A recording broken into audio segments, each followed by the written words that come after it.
I'm assistant professor at the Ramakrishna Mission Vivekananda Educational and Research Institute. So today I will talk about the human brain and its structure and function.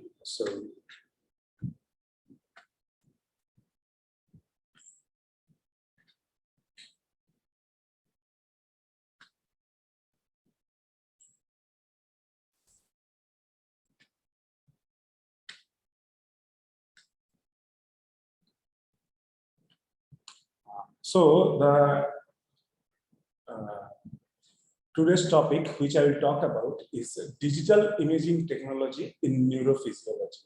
So in this talk, mainly I will talk about the human brain imaging methodologies based on MRI, magnetic resonance imaging, so which is a non-invasive technique, and I will talk about it later in some details. So and how this brain imaging MRI-based different modalities help us to understand our brain structure, function, and how they get disorganized or perturbed in different diseases. So that will be all. But before that, I will briefly talk about the some classical neuroanatomical work and functional electrophysiological work or electrical stimulation related classical work, which help to understand our human brain structure and function to some extent.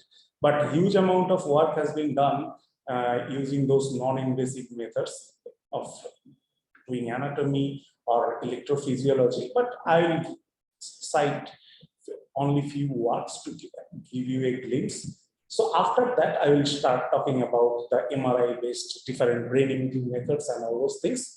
So as I mentioned earlier, I will talk about today I will talk about human brain, its structure and function. So most of the things, so many we have made enormous progress to understand the structure and function of our brain, but mostly we do not know many things about the brain. So their structure, how they are, what is the structural organization principle of human brain, and how what is the functional organization principle of human brain, and how the human brain structure support functions, and the structure function and their relationship get distracted in different disorders, and also how the structure and function contributes in our human behavior. Because so that's why this area, that neuroscience or brain research, is called the frontier area of research. So much is unknown about our brain. So first, so if you want to understand the brain and how it is related to behavior in our mind and all those things, first we need to understand the structure, the anatomy of the human brain and its function. So as I mentioned earlier, today I will talk about the MRI-based methods.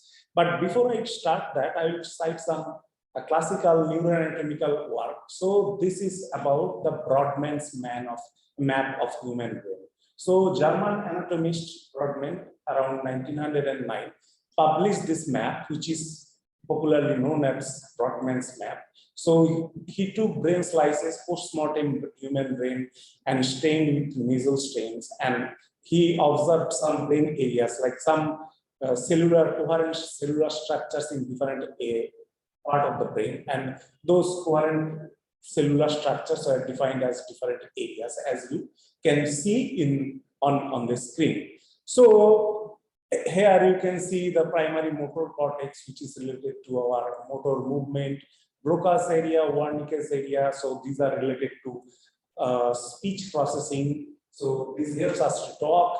They have contribution in speech processing, and again many other areas like somatosensory cortex, which is related to touch and somatosensation, different type of. So these initial works, these classical works, help us to understand the human brain organization and kick-started the journey to understand the human brain structural organization. But There are many more important anatomical classical works have been done, but this I briefly mentioned just to give you some historical perspective. That anatomy, though I will talk about today about the non-invasive brain imaging, whether we don't need, we can probe the structure and function of the human brain without opening it using MRI. But this classical structure studies has also enormous contribution to understand the brain structure as well as function. So this is a part of the brain which is called area S1 of somatosensory cortex. So earlier I talked about this somatosensory area. So that green patch on the screen you can see. So here, so the area S1 of somatosensory cortex, if we see that, so there we can see the representation of our body. So what does it mean? So the famous neurosurgeon Penfield came up with this map, which is known as homunculus. Homunculus is the diminutive man, the small man of the brain, it is called. So different body parts are represented along this different regions of different subpart of this region. So as you can see that our hand, palm, finger, and different parts are represented. So how how Penfield came up with this area? So during some surgery, so he stimulated some brain regions and observed which part of the body reacted. So that helped us to understand that how the particular area of area S1, particular sub-region of area S1 is related to the representation of another part of body. So initially those are done using electrical stimulation, but later people have repeated those studies in the single cell neuronal recording in human brain and came up with the similar kind of map. So this is called homunculus. So on the right hand side, you can see the representation of the body, like that's this animated figure. So the little man of the brain. So you can see that representation of all areas of our body are not equal. So like the palm has bigger representation, lip and tongue, those have bigger representation compared to our feet and the hand and all those things. So palm, so it is not scaled like a normal human body. Some areas has bigger contribution and some areas has smaller contribution, or they occupy smaller amount of space on that area S1. So these are some classical works which helped us to understand some basic understanding of the brain. So these works like anatomy, they help us to the invasive anatomical procedure or the electrophysiological method. They help us to understand the neuronal firing pattern and how the neuron responds and all those things in much detail. But while today I will talk about the MRI. So using MRI, you cannot study the structure and function in that detail, but the use of MRI to understand the human structure and functions has greatly accelerated our understanding of human brain.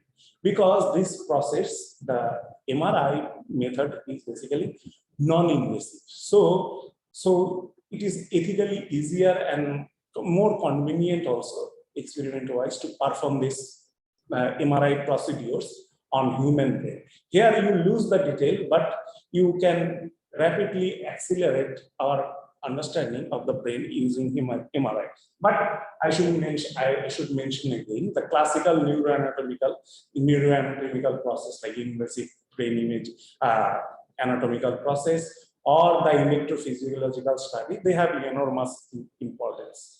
So here I am showing you a MRI image which is called T1 weighted MRI image. I am showing human brain in 3 slices. So in 3 different planes. So this is a very basic T1 weighted brain imaging. So you can see that using MRI, we can non-invasively see the brain which is inside skull. So normally, if you want to access the information inside the brain, you will have to put an electrode or you'll have to work on the post-mortem brain, because in human brain, we cannot see the structure without any invasive procedure. But in case of MRI, if you do magnetic resonance imaging, that is MRI, you can have some glimpse of the structure of human brain as I am showing here. So after that, once you have this kind of images, then you can further find out how the gray matter is organized inside the brain, how the white matter and the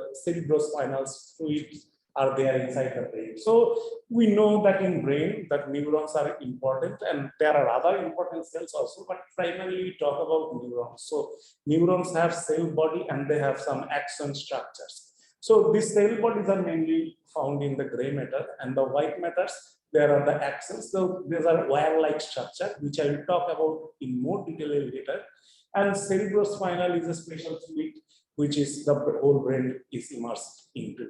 So once you can, so from this kind of T1 weighted brain image, you can find out the gray matter density, white matter density, and all those things in human brain non-invasively.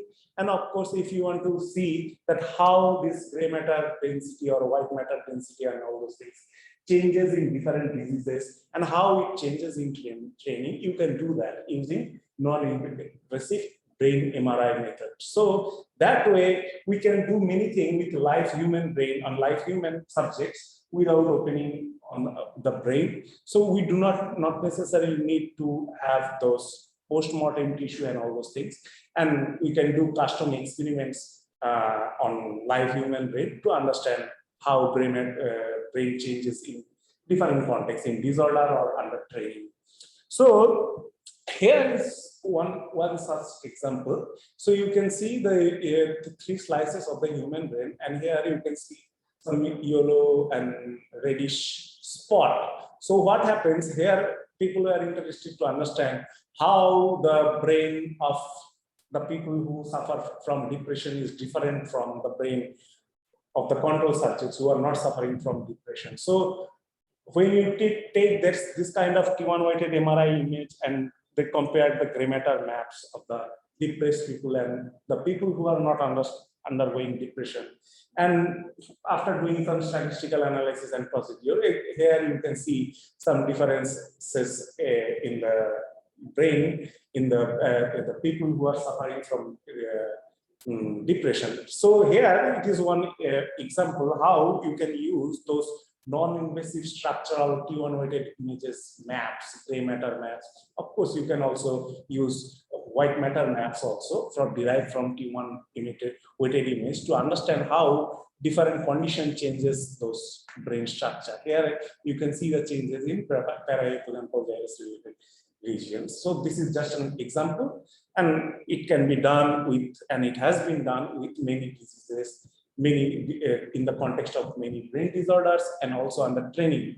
So this is the 3-dimensional representation of human brain from that similar the T1 weighted images I have shown earlier here on the these images. So we have many slices of a human brain. So MRI images of human brain, and you can reconstruct them, and you can see how it looks. So they have sufficient details. Of course, they are not as detailed as you would observe in a classical invasive anatomical work, but you can appreciate that overall you can see it looks like brain, and you can see the overall surface structure of the brain, like whatever folded areas on the folded structure on the cerebral cortex, which is the topmost part of the human brain. You can see those. So here the brain, if you look at the brain from the right side, it would look like this. So if you look at the brain from the left, it would look like this. And this is called the superior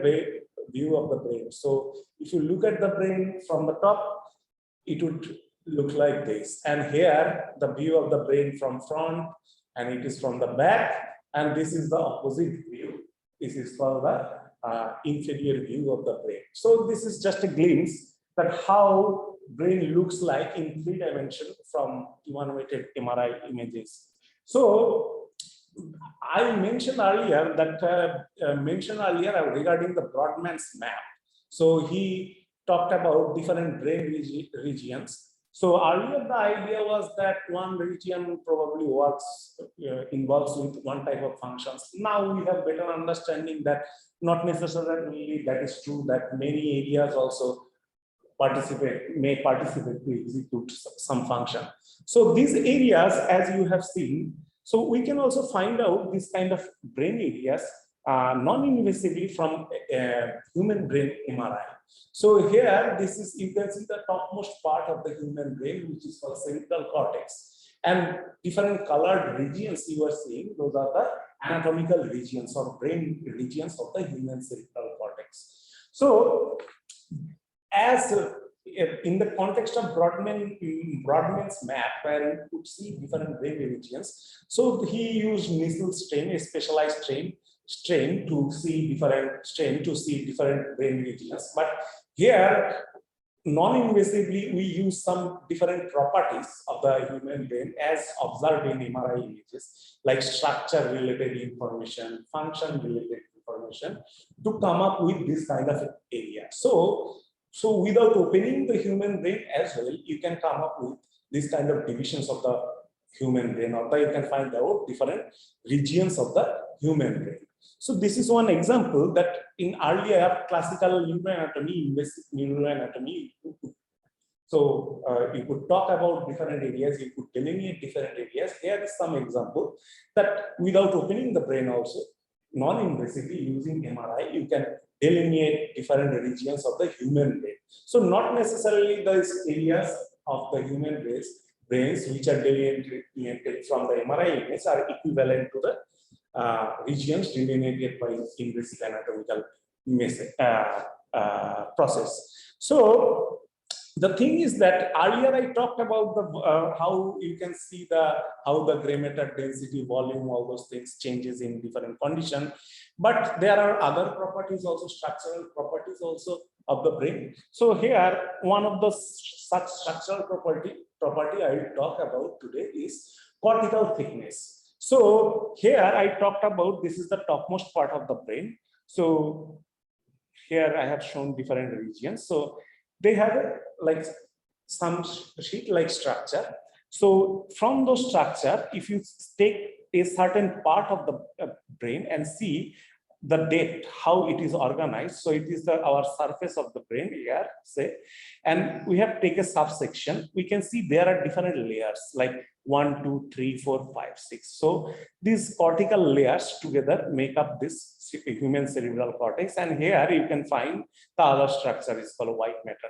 So this length, whatever you are seeing here, so it would be called cortical thickness. So the thickness of the topmost part of our brain, which is known as cortical thickness. So as you can see, so using these T1-weighted images I have shown earlier, that anatomical images, you can map the thickness of different regions of the human brain. And here you can see the thickness of the brain is not necessarily equal in all regions. So it's hierarchically organized. So here in these regions where the color is yellowish, here the thickness is more. And when the color is towards at this end of the spectrum towards red, the thickness is relatively smaller. So this is the thickness, how the thickness changes in different brain areas of a normal human brain. You can see from this, appreciate from this image. So of course, when you can image this kind of thing non-invasively, that how the thick our topmost part of the brain is, then of course you can use this method to see how in different diseases this thickness and all those things, this thickness parameter, and there are other parameters also changes, and how they are related to our severity of diseases. So if the disease is more severe, whether some area which is specifically changed in a particular disease is more thinner or thicker, those questions can be non-invasively addressed, and that helps us to understand the normal brain structure as well as how brain structure changes in different brain diseases. And also people have observed how different trainings like yoga and all those things have changes brain structure. So one structural aspect I have talked about, and there are many other aspects. One is such aspect is diffusion tensor imaging.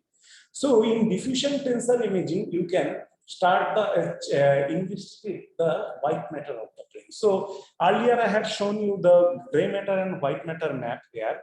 This is your gray matter map where I say that mainly the cell bodies are there, neuronal bodies are there. Here you have the action of the those neuronal cells. So if you use diffusion tensor imaging, you can study this white matter structure in better way. So the T1 weighted imaging, these things which I have mentioned earlier, mainly used to study the gray matter of human brain. So for white matter, diffusion tensor imaging is more sensitive, and I'll briefly talk about it. So what happens in diffusion tensor imaging, we give magnetic pulse to the brain. So we know that most of the body, our human body, contains water. So as we give magnetic pulse, so the mobility of the water molecules we can observe in different direction using MRI. So if you have white matter, so this is your, consider this is neuron, so this is cell body and this is your axon. So you can see it's a longitudinal structure. So if you see the cross section, what are inside this axon, if you give the magnetic pulse, it will mostly move along this direction, because here you have some structure called myelin sheath which covers these actions, so which is less permissive to the water movement along this direction.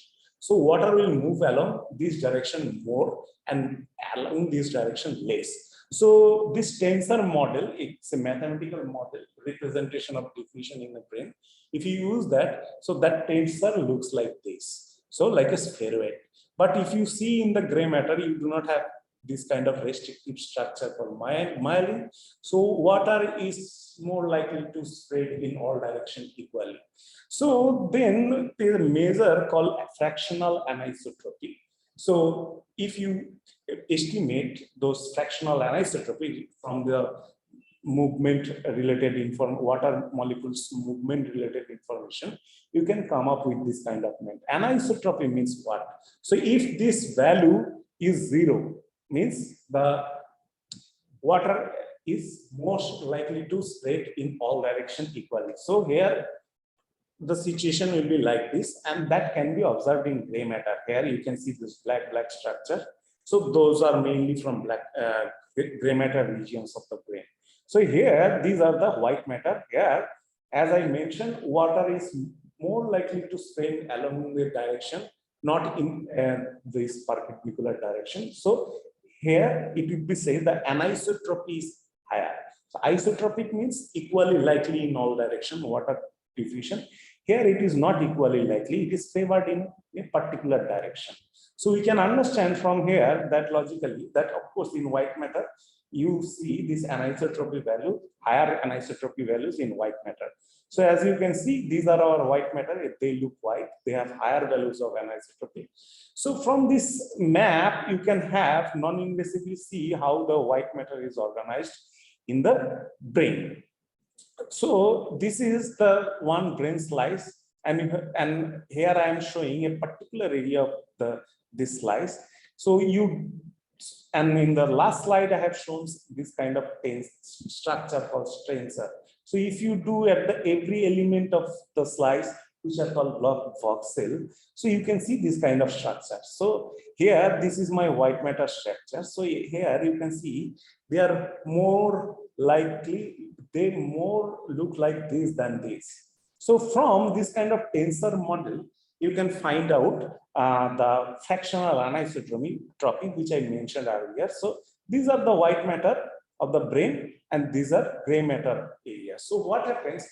We have different brain regions I have earlier shown, and there are some wire-like structure between different regions of the brain.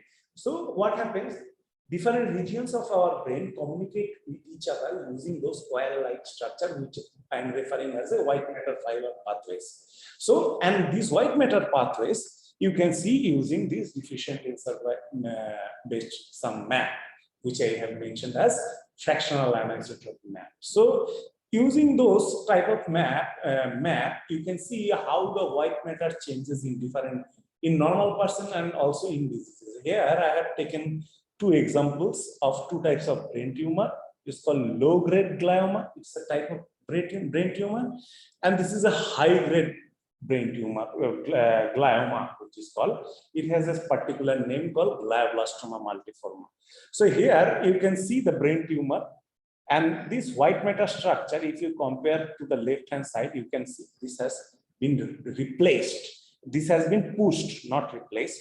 But here it looks normal. So as the tumor grew, the white matter structure got more and more pushed. But here you can see in the high grade brain tumor, the tumor is here. You can see the intensity change here compared to the opposite hemisphere. You do not see that kind of shift of white matter. So from there, we can understand that the high-grade brain tumors, they invade the white matter. But in low-grade brain tumor, that invasion has not occurred. Rather, what happens, as the tumor increased in volume, so it created more pressure, which displays the white matter fiber. So from if we compare this part with this part, we can understand that this is the displaced structure. But here we do not see that kind of displacement, because the tumor cell infiltrated those white matter fibers, which communicate different areas between different areas of the brain, and that helps us to do different function, decision making, maintenance of attention, and all those things. So here, from these images, we can understand how the white matter structures changes in brain tumor, and we can do it non-invasively using MRI. We don't need to open or do some invasive process. So we can do this kind of experimentation and imaging in a live human brain. So then we can do another thing called tractography. So these white matter fibers you are seeing, so they are basically tracks, communication channels. So when you do this kind of mapping, if you continue to add this part, of course, these directions virtually trace in different elements of the image, which are called voxel, you get this kind of fiber pathways of the human brain. These are called tracks or white matter pathways. So this is, you can see these pathways from different views. Here are the green fibers. They run from the frontal part of our brain to the back. And these red colored fibers, those communication channels between different areas of the brain, so they run from the left, right, and vice versa. And this blue part, they run and top-down direction or vice versa.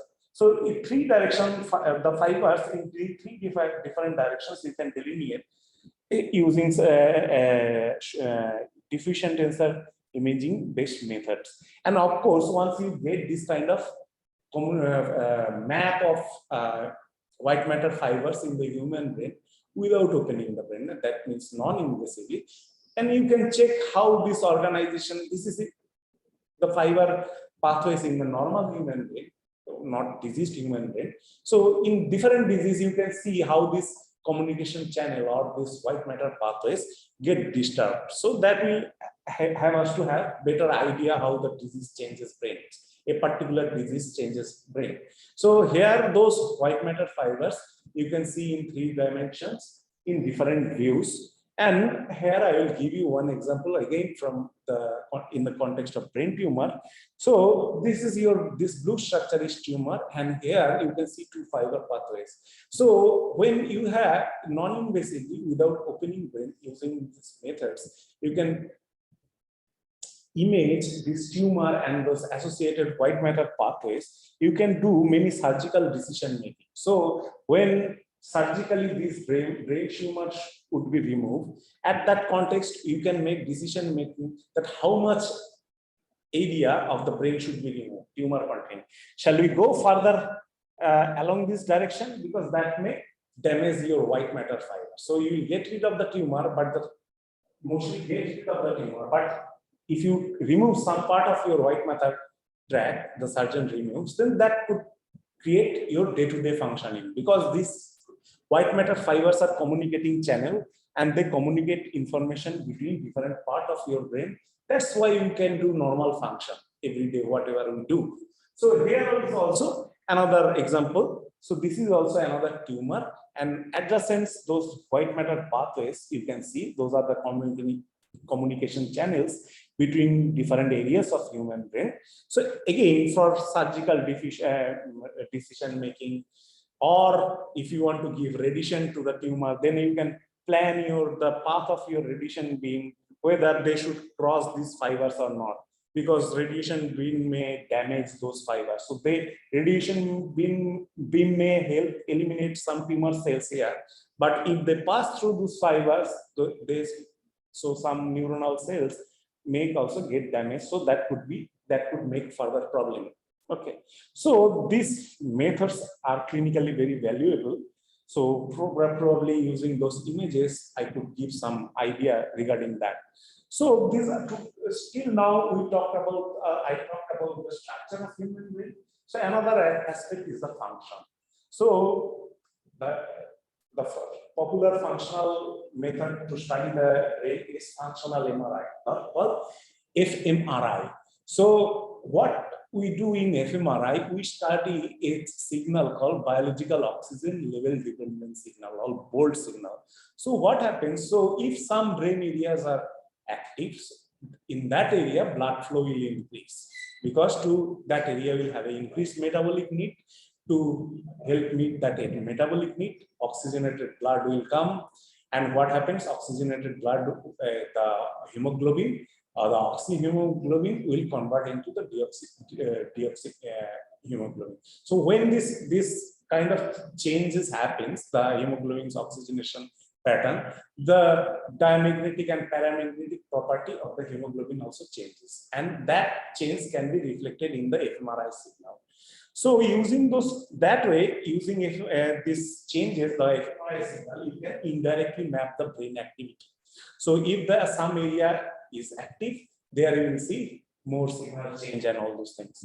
So here is one typical example of fMRI. So when fMRI is done inside a MRI scanner, what we do is one specific type of fMRI scan. There are other methods or approaches as well. This is called block design. So what we do, we put the person inside the MRI scanner, and we give a gap, and then we ask to do some task. We give a gap, and we ask the person to do some task. This task could be like, okay, move your fingers in left hand, tap your fingers in left hand. So this could be your task, one simple task. And then we take some rest. What happens when when the person does that kind of task? The fMRI signal here changes compared to the rest. So when we do statistical comparison, we can find out which brain areas are related to that specific task. Here I took the example of the tapping of fingers in our left hand. So as you can see, when we tap our fingers in left hand, you can see on the right hand side of the brain, the activation, these areas get activated or involved. Then from that, this kind of map, we can understand how related to a particular function. So a particular function is related to some particular regions of the human brain. So that's how non-invasively you can study the human brain function using MRI. So this is a very basic example. So many complicated functions have been studied using fMRI. And again, you can use fMRI to clinical context as well. Here I am showing the examples of Parietal Glioblastoma. Earlier I talked about a high-grade glioma and how it doesn't shift the white matter pathways but invades. So say this is also similar type of tumor, which is called glioblastoma. Here you can see it on the right hemisphere. Here in this example, you can see on the left hemisphere. So here you can see the different slides. Here you have different slides. And on the other part of the brain, opposite part of the brain, you do not see the tumor. So the activity is here. Here you can see this part has been shifted here due to the tumor. So here also you can see such example. The tumor is there, the adjacent area related to, like when you are asking the person to move, tap the fingers in both hands. So you can see this kind of activation pattern. So again, when you do surgical decision, I mean the neurosurgeon plans to remove the tumor. So using this kind of non-invasive MRI method can understand which areas to keep. So because what happens in tumor, we not only remove the particular this area, we'll like to remove some more areas around this, because there could be some additional tumor cells which could, if you do not remove them, they may grow back. So the tumor will come back. So we try to, what happens, some more areas of brain around the tumor are removed. So how much to remove? Because we should not remove some areas which are functionally important, right? Because then what will happen, our day-to-day life functions will be compromised. So using this kind of fMRI method, non-invasive will see which areas of the brain adjacent to the tumors are important for maintenance of particular function. And based on this kind of map, you can make decision making that how much area, how should I approach the tumor during surgery, and how much area tissue should be removed. And if we are planning it, whatever, like radiation therapy for tumor, which way we should direct the brain to the tumor, and all those things. So here, so far we have talked about the fMRI. Here I mentioned there will be some task and there will be some rest period, there will be task and rest period. And here we'll compare the brain activity, and that will help us to find which area is related to a particular activity or task. So, but there is another way to do fMRI where there are no tasks at all. So we put the patient inside and you show some crosshair on the screen, and they do not do any task. Then what will happen? What happens? So this is called resting state functional connectivity. So this is called rest because in typical block design experiment of fMRI, you have this task and rest phase. So here, as there is no task, only this rest phase, that's why it is called resting state fMRI. So here we should not debate whether it reflects to resting condition or not. So the definition is of resting state is technical. So from this, if we take this example, we understand why it is called the resting state fMRI, because we do not give some task. So initially, people, so here the person is not doing any task, lying inside the scanner and seeing some crosshair. So again, the brain is, when we are not doing a task, brain is still active. Okay, so there will be some activity. So here, if we check that, okay, how this area is related to another area, so we can see the equivalent area and another in the opposite side of the brain is only related. Okay, so this is related to our motor area. So we can see adjust motor areas in opposite hemisphere is only related. So from that we had initial idea. So this famous paper where it was first shown. So that gave the idea, probably when we are not doing anything, still our brain activity specific to some type of special task like motor task or some other tasks are related to each other. So those areas are functionally specialized even when we are not doing that task. So initially it was shown for that motor activity, and later it has been shown that like vision related areas here, as you can see, so those are more, the activity of vision related areas are more similar to each other. Again, the somatosensory, the touch and all those things, those related activities are more related to each other. So similarly, for different type of network, those we see that different type of functions, they are anatomically specialized. Their functional anatomy are specialized. So here you had the glimpse of that. So if you see those whole brain network, how functional, even when we are not doing some task, how different areas are brain remain functionally similar with each other. We can appreciate that from this image. Here you can see this somatosensory area, the touch and all related areas.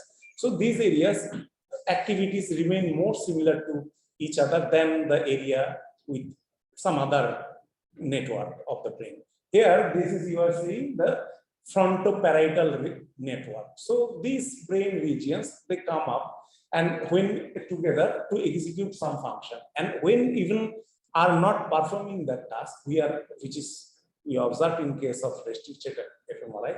So that context also, they remain, the activity remains similar to each other. So these areas are functionally specialized, even when we are not actively participating in those functions.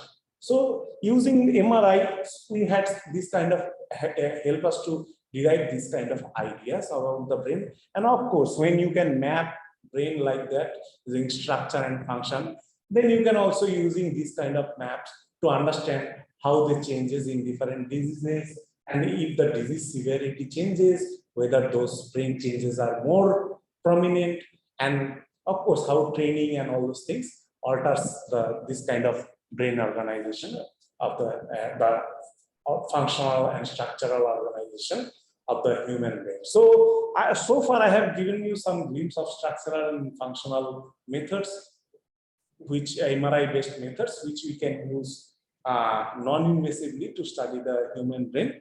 But there are many other approaches, and non-MRI-based approach, non-invasive methods are also there. And MRI method, MRI-related different other modalities are also there, which helps us to study some other properties of the brain.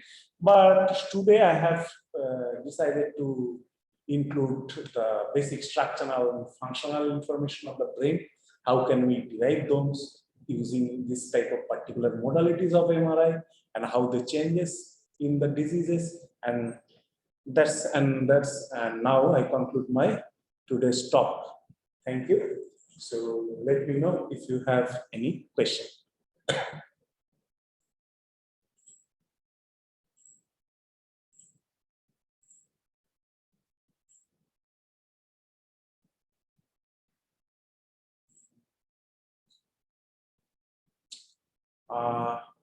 I don't see any questions so far. So that's it. Thank you. I conclude my today's talk.